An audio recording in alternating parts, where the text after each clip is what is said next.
Hello everybody and welcome to the Monster Energy MXGP of the USA. It's the final round of the FIM Motocross World Championship. We're at Glen Helen and it's a beautiful sunny day here. It's hot, mid to high 30s. It's pretty humid outside as well, and I'm sure it'll be a real test for the riders this weekend because we have a brilliant racetrack out there already, well prepped, and I'm looking forward to some great action out on track. Well, joining myself and Adam Wheeler on the studio show this weekend will be former world champion Marvin Musquin, Dean Ferris and Roger DeCosta. But before we meet those, Adam, we're back in the USA, first time since 2011, and it's crunch time in MX2. Absolutely, Paul. Round 18 of 18, and it's 18-point split in the two riders, Paul Jonas and Tim Geiger, at the top of the standings. So the interesting thing will be, with some American riders competing here, how are they going to get in the way, how are they going to mix things up? The 18 points sounds a lot, but actually if you start to split those two riders up, if Paul Jonas can take a moto victory in the first one, it's going to get even more tense. So, we got a fantastic facility, like you said. Everybody in the paddock got a little bit of a lift, after the rain and the bad weather in Mexico. And I think this weekend we're going to see something pretty cool.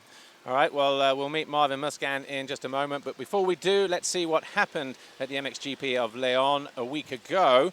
Here's some highlights from MX2 Race 2. For the second race, the sun came out. The circuit was drying, which meant the riders would have a completely different racetrack to the one they had experienced in race 1. Jonas and Geiger both focused on the job at hand. And as they roared down the start straight into turn 1, it was Jonas who grabbed the advantage, as seen by Thomas Covington, but it all went wrong for the 41. He lost the front, he crossed the foxhole shot line, but then he was hit by Geiger and Lieber, and that opened the door for Thomas Covington to sneak through and lead the way. But Jonas was hit hard. He was able to rejoin the race, but riding over himself possibly. He was already up to 7th at the end of the first lap. Found himself onto the rear wheel of one of the Yamahas, but then it all went spectacularly wrong for Jonas, who used all of his acrobatic skills. He tucked and rolled on the landing, and it all looked like it was over at that point. Well, that's certainly what the KTM boys thought down in pit lane as Jonas returned for some much needed repairs.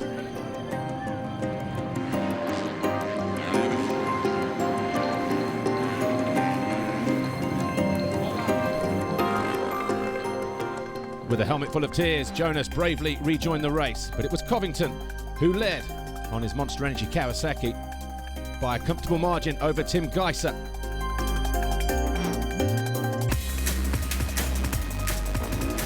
Calvin Valandren, riding in his first Grand Prix of the year, was running up with the big boys in third, but then started to fall back as 33 Julian Lieber went through. So too did the number 6.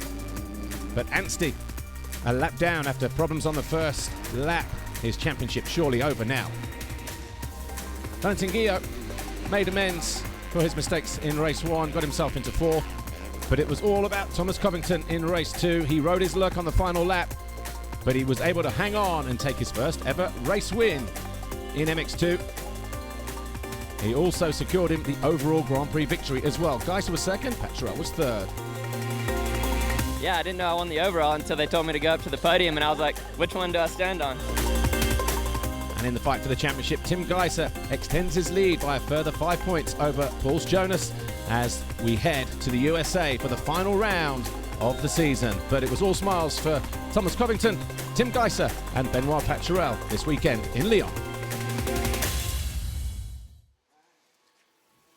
Well, that was just a week ago, and our first guest is here, Marvin Musquin, Red Bull KTM Factory Racing. It's been a while that we saw you in an FIA Motocross World Championship. 2011 was the last time here, but you did ride a full season in 2010. Do you miss the World Championship?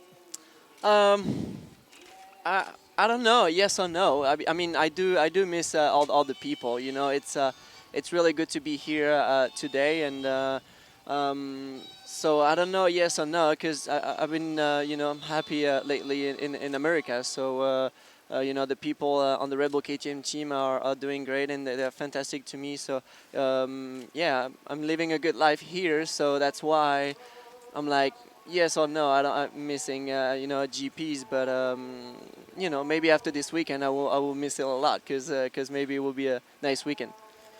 What about after you won the World Championship, you moved here in at the end of 2010. After winning that second title, what was the hardest part for you coming from France? You barely spoke a word of English. It got better due to all the winning that you were doing, but what was the hardest part for you? Was it the weather? Was it just adapting to the circuits, the different lifestyle, even the language barrier, I guess, to start with? It's a difficult question. I was really lucky to have the Red Bull KTM team behind me, and all the people, and Pete Byrer, and then obviously my wife Mathilde. She did a lot for me, and I mean for us moving to America. And I was actually living the dream, because everything went pretty good when we moved. Because like I said, the Red Bull KTM team, they really helped me with the visa and the house and the car, and to start it off. So and then the racing, I thought it was gonna be easier than what happened to my first year. And then I was getting ready for the Supercross, and went to France, to Paris, and raced the Bercy Supercross, and unfortunately torn my ACL, and then I couldn't race the Supercross that my first year.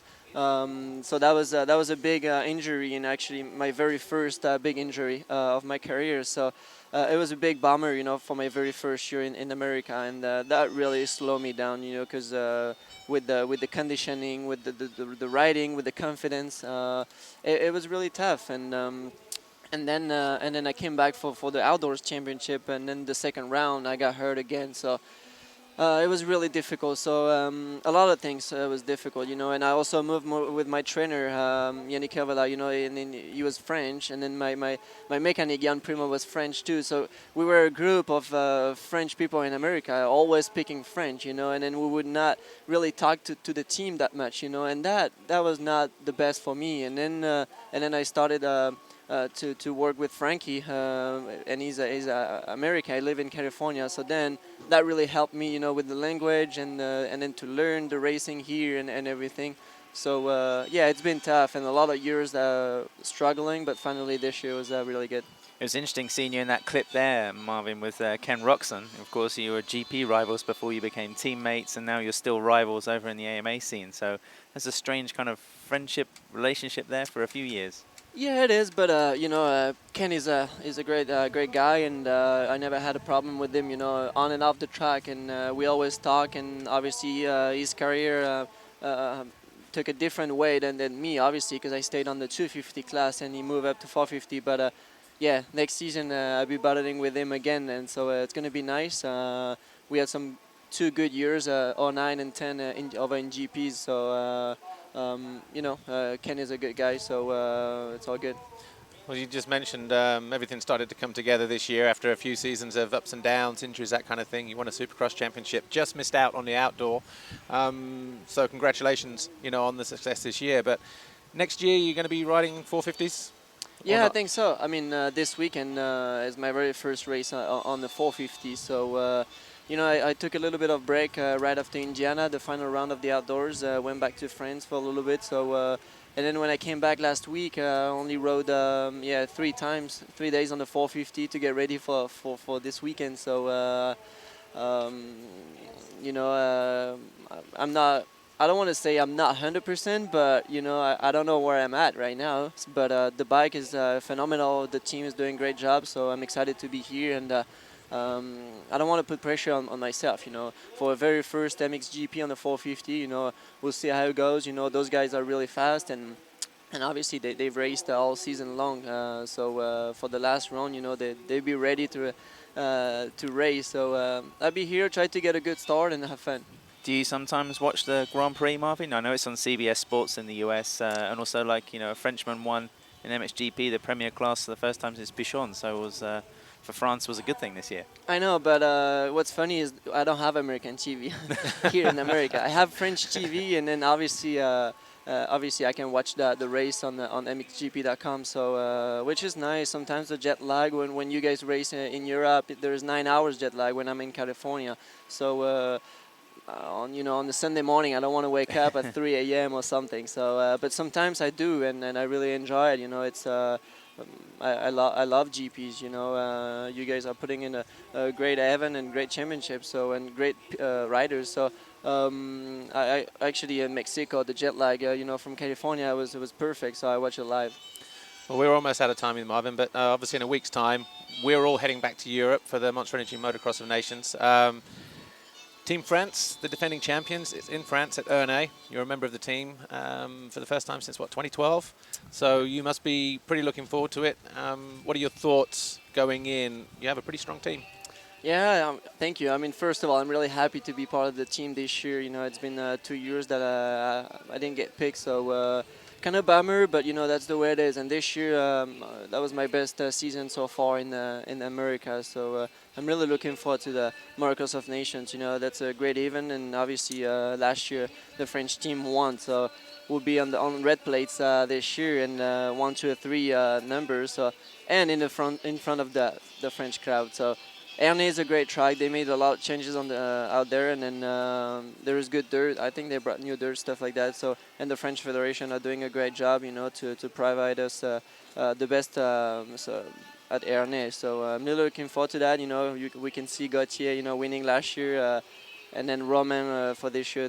We're going to be strong, and I hope I can do good on the 250. Just quickly, Paul, Marvin, if you win another championship out here, the big one, the 450, whatever, indoors, outdoors, would you do a couple more years in Europe before you finish your career, or is that something still in the air? Why not? I mean, I re-signed with the Red Bull KTM team for 2 more years on the 450 class, so that's a really good news for me and a big step, and it's going to be new, but I'm really excited, and we'll see how it goes. We never know, but I'm really excited, and for the future, I don't know. Like I said, I like the living in America. I have really good people around me, and but we never know. Why not? All right, well, look, Marvin, thanks for joining us up here. Good luck this weekend at the Monster Energy MXGP of the USA. Marvin Musquin, Red Bull KTM Factory Racing. Right, before we meet our next guest, Dean Ferris, let's check out what happened. Here's some of the highlights from MXGP Race 2 at the MXGP of Lyon 1 week ago.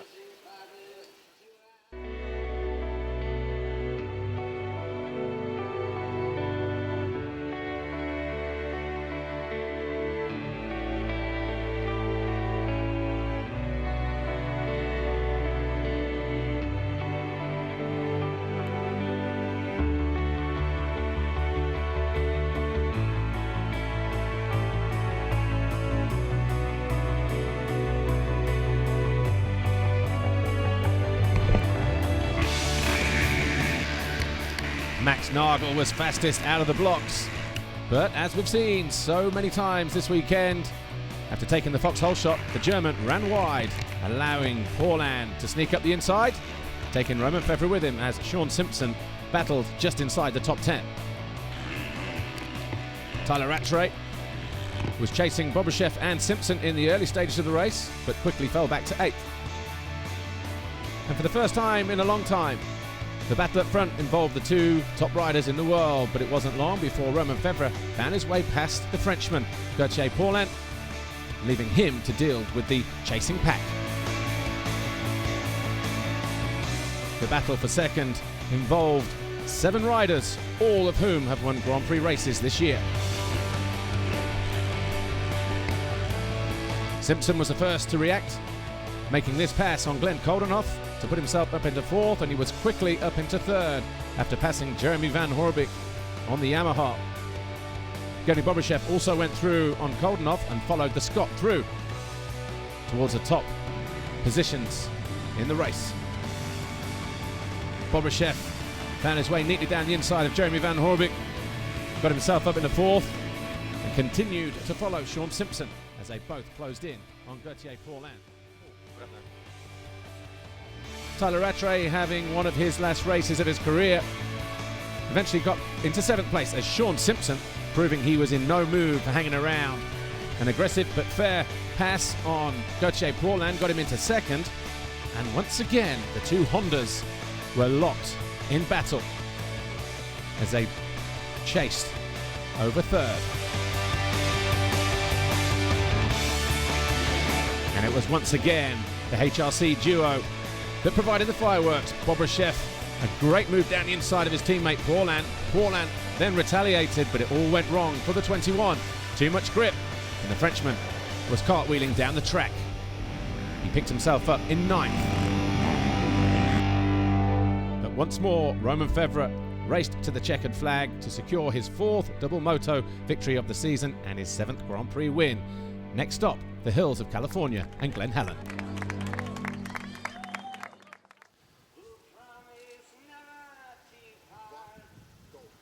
Right, we're back here now, and our second guest is with us now, Dean Ferris, Wilvo Nastar and Husqvarna Factory Racing. Dean, welcome to Glen Helen. It's the final MXGP of the season. What are your thoughts coming into this 18th round? Firstly, I'm happy it's towards the end. It's been definitely a long season. 18 rounds, you said? Yeah. 18 rounds, and then all the other nationals in between. It's been a long year, so happy to have made it to the last round, and yeah, what better place to be than Glen Helen? In terms of this circuit, have you ever, because obviously you were here last year briefly, have you raced here before? Have you ridden here before? No, I've never raced here, but I've done a couple of days of practice. But it's totally different on a practice day. You might have heard it's really dry and pretty sketchy. So yeah, it's a lot different today. Been a tough couple of seasons for you, hasn't it? Started in the USA last year, came to MXGP halfway through the season, and then got hurt, and then obviously it's been a little bit up and down as well this year. Just fill us in briefly, about how tough it's been for you. Yeah, it's been a struggle. I started off, the start of the year I was way behind 8 ball. Started riding really late, like mid-January. And because of that, we didn't get to test as much as we would have liked. I went into the first few rounds really underprepared, and I was struggling to even get points. Then it kind of come around there, around 7 or 8, and I got a solid 4th and 5th and 6th there around Sweden and France. So and then when I hit the sand again, I struggled a bit.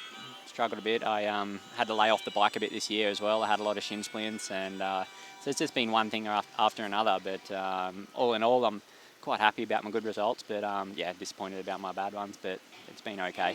Dean, I mean, you said like making it here to round 18 of 18. I mean, that's an important part now, isn't it? With the calendar being so long, you can see even in the championship picture, the guys who have survived are the ones who've kind of endured, haven't they? Yeah, for sure. It's it has been tough. I mean, I don't know how many people out in the top 10 have probably been hurt, but yeah, at least all of them had little niggling injuries. And as for myself, I've made it the whole way through, and touch wood, it still goes good this weekend. I've had some niggling injuries myself, but yeah, it's good to get a full season finished and under my belt. With the injury last year that you picked up in Brazil, and then, like I say, the ups and downs, the problems that you've been having with the niggles this year, it's been a long road back, hasn't it? But you have shown signs, you've shown us glimpses of what you can do. A couple of 4th place finishes in France, 4th overall in Sweden. You led races in Germany as well, led laps in Germany, and I'm just trying to think where the other one was as well, Mantova. But so from that side of things, that must give you a little bit of encouragement in terms of knowing that you're in a good place, going in the right direction, that your fitness is okay, that your overall speed is okay.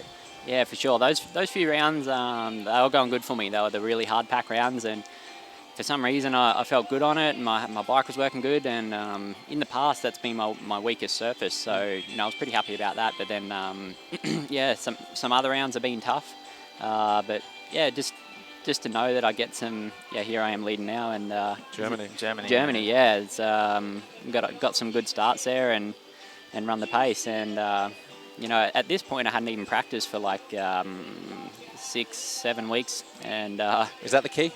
Yeah, go riding. It's funny, when I went to this race, I was like, if I do good again this weekend, I'm not even going to practice. And I've done good, but yeah, of course. It's amazing how the mind works of a rider, isn't it? That superstition thing or whatever, Yeah, but no, I got on with it, and I think the 2 weeks after that was Sweden, and I rode pretty solid there as well, considering how slippery the track was, and yeah, on the 350, of course, and Caroli said he kind of struggles on the slippery stuff, but that's where I seem to do the best on the 350. Do you sometimes feel, Dean, that you've been dealt a little bit of a rough hand? I mean, it's been like 3 teams in 18 months. I mean, that's a lot to get your head around, you know, just the different bikes, different people, different ways to work. Yeah, it hasn't been too bad because every other year I've changed brands completely, you know. So at least I've been, you know, on the same brand, KTM, Husqvarna. So that's been comforting, that part of it. Motocross Nations next week.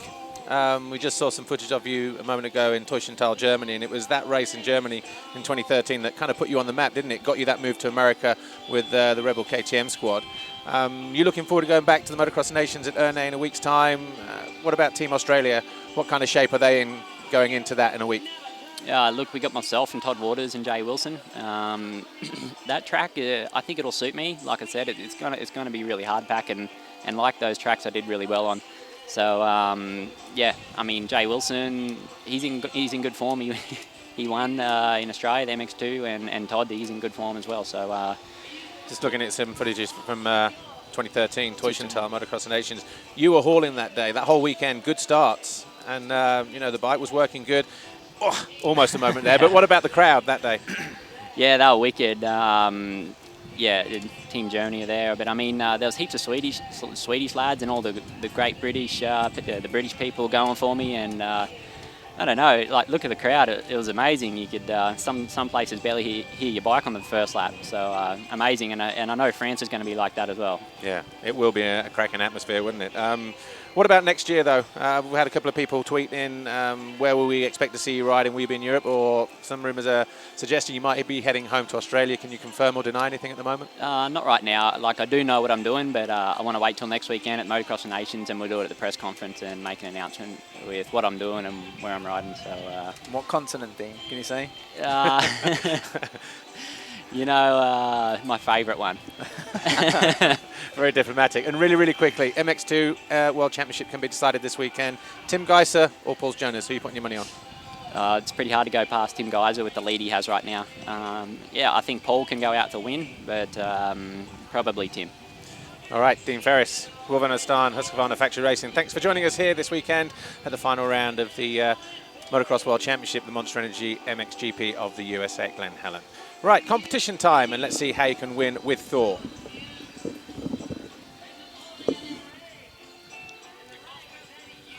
Right, so this week you have the chance to win with Thor. All you have to do is guess which position the 2008 MX2 World Champion and Monster Energy Kawasaki rider Tyler Rattray will finish this weekend at the Monster Energy MXGP of the USA. If you guess correctly, then you will win a pair of these Thor Sniper goggles. You will also win a copy of MXGP, the official motocross video game, and free access to MXGP TV. Enter on our MXGP Facebook page, or for more information, go to mxgp.com, and don't forget to like or follow us on Facebook, Twitter, and Instagram.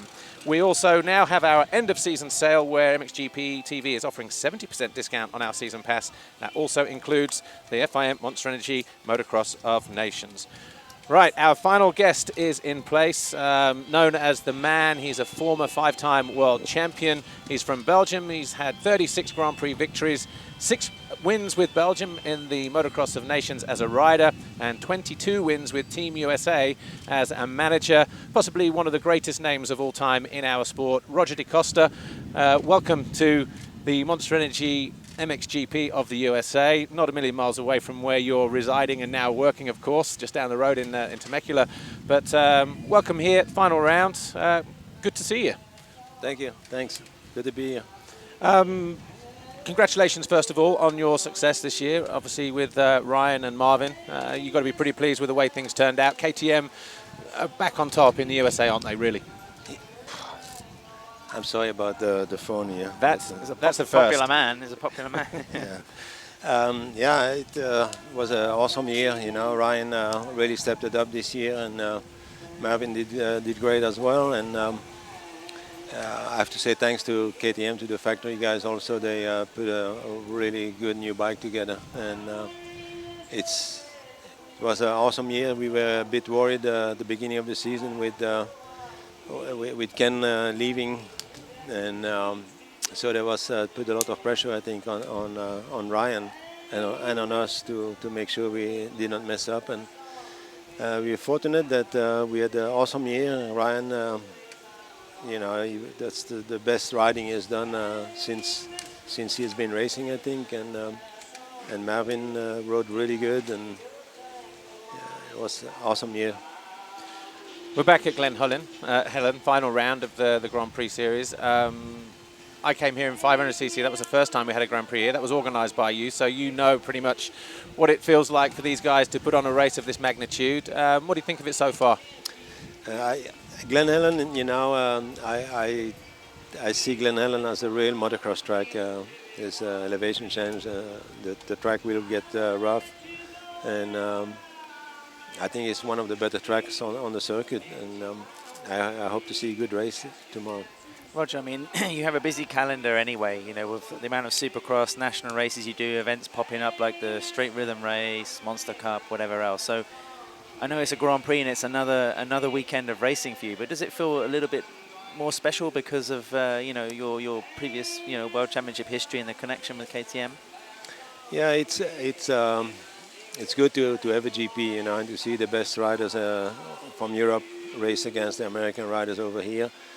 I just wish the schedule would make it a little bit more convenient so that we could get everybody on board and see a really true fight between Europe and the US. What do you think needs to be done then in that case for that to happen, to get the best riders from America here against the best guys from the World Championship? Is it just scheduling? No, it's not just scheduling. You know, the Americans are also not used to race without any prize money, and it's really hard to tell the rider, you know, we expect you to go race there, but by the way, there's no prize money. Right. You know, even if it is not huge in the nationals, there's still prize money, and I think that's one factor. And in the US, there's so much pressure for Supercross. You know, Supercross is so important for us that the riders now, everybody is thinking Supercross already. You know, they prepping themselves, and factories. We already doing our Supercross tracks. They've been redone. We did our first test last week already for Supercross, and so it's sad when a guy finishes 2 seasons back to back and then has to switch and, you know, do one more. You know, especially when there's a break in between. And it's almost $1 million question, isn't it? It needs a lot of people around a table to get in like a Grand Prix together out, doesn't it? yeah, it's, you know, even if an American rider wins, if he would win, it's great. But for the American guys and the people thinking here, it's just one race. You know, they think way more about the Supercross Championship and even the nationals. Well, Motocross Nations is back next week. We're in France. The last time the USA won was 2011 at Saint-Jean-d'Angely, ironically in France as well. So, you know, that was with, what, Baggett, Dungey and Villapoto. It's been a while since you last won with Team USA. What are your thoughts going in to this race in a week's time?